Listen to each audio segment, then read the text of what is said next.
Bismillahirrahmanirrahim. Assalamualaikum warahmatullahi wabarakatuh.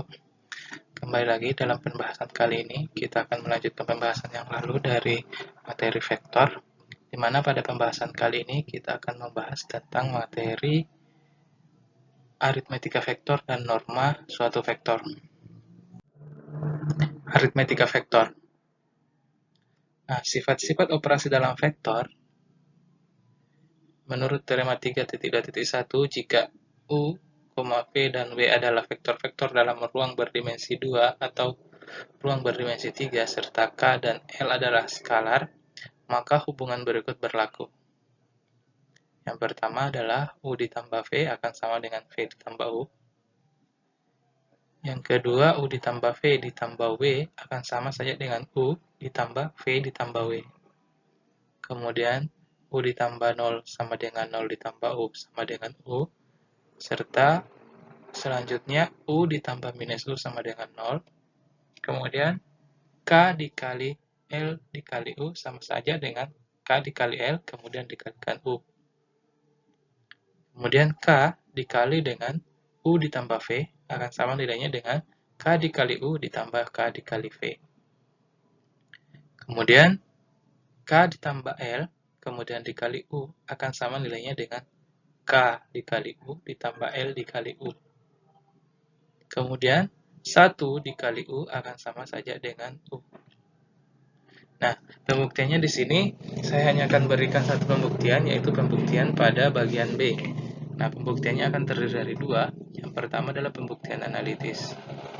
Misalkan vektor dalam ruang berdimensi 3 atau ruang berdimensi 2 adalah serupa, maka di sini pembuktiannya kita coba menggunakan berdimensi 3. Jika U sama dengan U1, U2, U3, kemudian V, V1, V2, V3, dan W, W1, W2, W3, maka diperoleh U ditambah V ditambah W itu akan sama saja dengan U1, U2, U3 ditambah V1, V2, V3, kemudian ditambahkan dengan W1, W2, W3. Nah, ini kemudian bisa kita jabarkan menjadi bentuk seperti ini. U1 tambah V1, U2 tambah V2, U3 tambah V3 ditambah W1, W2, W3. Yang selanjutnya, kita ubah menjadi bentuk seperti ini. U1 tambah V1 tambah W1, kemudian U2 tambah V2 tambah W2, dan U3 tambah V3 tambah W2. Selanjutnya, kita bisa mengubahnya yang tadinya dari bentuk U1 tambah V1 berubah menjadi U1 tambah V1 tambah W1. Ini adalah sifat dari operasi penjumlahan, sehingga diperoleh nilai seperti ini, yang membuktikan bahwa nilai U tambah V tambah W itu sama saja dengan U1, U2, U3 ditambah V1, V2, V3 tambah W1, W2, V3, atau sama saja dengan nilai dari bagian B. Nah, selanjutnya pembuktian yang kedua adalah pembuktian dengan cara geometris. Nah, anggap U ditambah V ditambah W disajikan dengan PQ, QR, dan RS. Jadi, arah PQ, arah QR, dan arah RS seperti gambar berikut.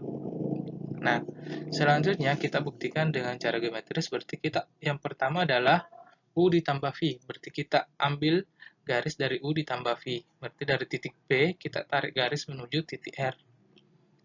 Nah, sehingga diperoleh nilainya adalah U ditambah V. Kemudian dari hasil penjumlahan U ditambah V ini, kita tambahkan dengan W. Berarti yang akan kita tarik selanjutnya adalah dari P ke R, ke S. Dari P ke S. Sehingga diperoleh nilai seperti ini. U ditambah V ditambah W.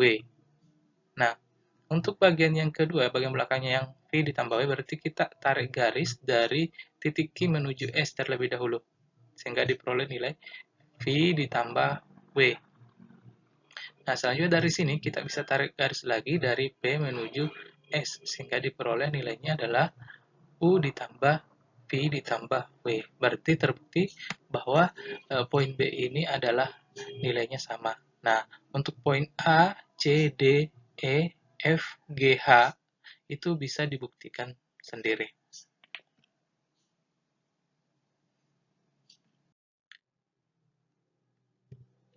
Selanjutnya, norma suatu vektor.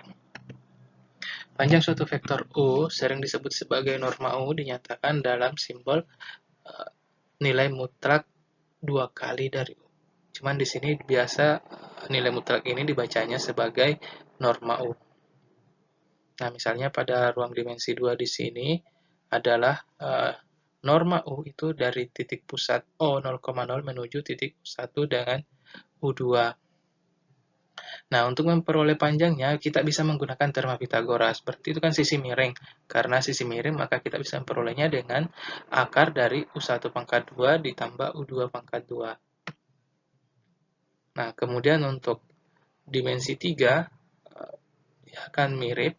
Cuman di sini untuk memperoleh nilai dari titik pusat O ke titik P, itu kita harus menggunakan 2 kali. Yang pertama adalah kita menentukan dulu OR-nya yang diperoleh dari OQ pangkat 2 ditambah OS pangkat 2. Kemudian selanjutnya setelah diperoleh OR, kita bisa mencari nilai OP dengan menggunakan OR dengan RP. Sehingga nanti diperoleh rumus seperti ini. Jadi U1 pangkat 2 tambah U2 pangkat 2 tambah U3 pangkat 2. Selanjutnya, suatu vektor bernorma 1 itu disebut sebagai vektor satuan. Nah, bagaimana kalau dia berada pada titik P1 dan P2 yang tidak berpusat pada titik 0,0? Maka berdasarkan pembahasan yang lalu, untuk memperoleh panjangnya, maka kita perkurangkan nilai dari P2 dikurang P1, yang nantinya juga menggunakan teorema Pitagoras. Sehingga diperoleh rumusan seperti ini. Nah, di mana jaraknya itu biasa disimbolkan dengan D. Ini juga berlaku pada ruang dimensi 2 dan dimensi yang lainnya. Sebagai contoh, di sini saya berikan vektor U min 3,2,1 adalah ini, akar min 3 pangkat 2 tambah 2 pangkat 2 tambah 1 pangkat 2, itu diperoleh akar 14. Selanjutnya untuk contoh yang kedua, dari titik P1 ke P2, itu diperoleh nilai seperti ini. Yang nanti hasil akhirnya adalah 2 akar min 11. Nah, saya pikir untuk pembahasan pada materi ini sekian. Terima kasih. Assalamualaikum warahmatullahi wabarakatuh.